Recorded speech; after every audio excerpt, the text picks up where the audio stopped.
সাইফ হাসান ৬ হাঁকান, তার বলের দিকে তাকানোর প্রয়োজন হয় না।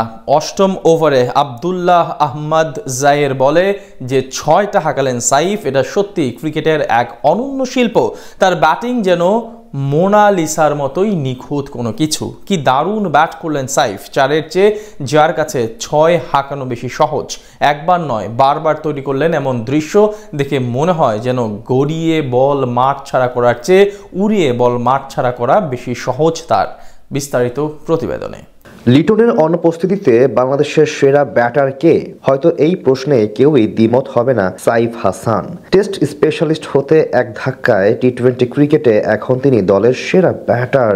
একজন খেলোয়াড় কি পরিমাণ উন্নতি করলে এমন অবস্থানে চলে আসতে পারেন, সেটার বড় উদাহরণ হিসেবে নিজেকে প্রতিষ্ঠা করেছেন সাইফ। তিনি ব্যাট ঘোরালেই যেন সেটা পরিণত হয় ৬-এ। শুধু ব্যাট ঘোরান আর তাতেই বল চলে যায় ডিপ ব্যাক স্কোয়ার লেগে, আর সেটাই পরিণত হয় ৬-এ।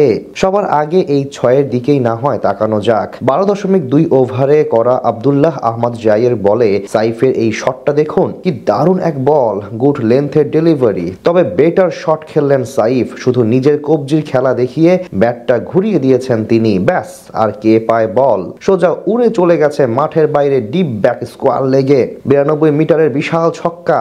এই শটটা যেমন সুন্দর, ঠিক তেমন আরো একটি দারুণ ৬ হাঁকান তিনি। এবারেও সেই একই বোলার, তখন চলছিল অষ্টম ওভারের খেলা, সেটাও ছিল দ্বিতীয় বল। আবদুল্লাহর করা গুড লেন্থের সেই ডেলিভারি শুধু একটি ফ্লিক শটে চলে গেল আবারও সেই ডিপ ব্যাক স্কোয়ার লেগ দিয়ে মাঠের বাইরে। সাইফের এক অদ্ভুত স্কিল রয়েছে, তিনি ৪ হাঁকানোর চেয়ে ৬ মারতেই বেশি পছন্দ করেন। যতটা না তার ৪-এর প্রতি ভালোবাসা, তার চেয়েও বেশি ভালোবাসা যেন ৬-এর প্রতি। এদিন দারুণ এক হাফ সেঞ্চুরি আসে তার ব্যাটে। এর মাঝে যে ৬ হাঁকান 50 পূরণের পথে, এইটা ছিল আরো বেশি অবিশ্বাস্য। বাশির আহমেদের করা বল হাঁটু গেড়ে করেন সুইপ শট, ব্যাস বল চলে যায় ৯৫ মিটার দূরে।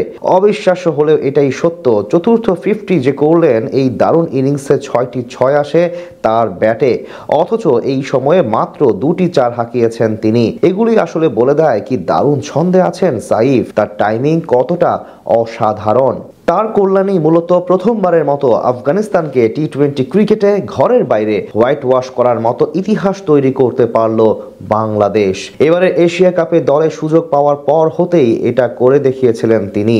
এমনকি এশিয়া কাপের শট অফ দ্য টুর্নামেন্টে এসেছিল তার ব্যাট থেকেই। সব মিলিয়ে তিনি যেন এখন নিজেকেই ছাড়িয়ে গেছেন এক ভিন্ন পর্যায়ে। তার ব্যাটিং যেন গড়ে দিয়েছে পার্থক্য। এশিয়া কাপে যে ফাইনালে যাওয়ার স্বপ্ন দেখেছিল বাংলাদেশ, সেটার পেছনে বড় ভূমিকা ছিল এই সাইফের। দলে তার প্রত্যাবর্তন আসলেই স্মরণীয় হয়ে থাকবে। আসার পর থেকেই যে তিনি আছেন অবিশ্বাস্য ছন্দে। তবে কি সাইফই এখন দলের সেরা খেলোয়াড়?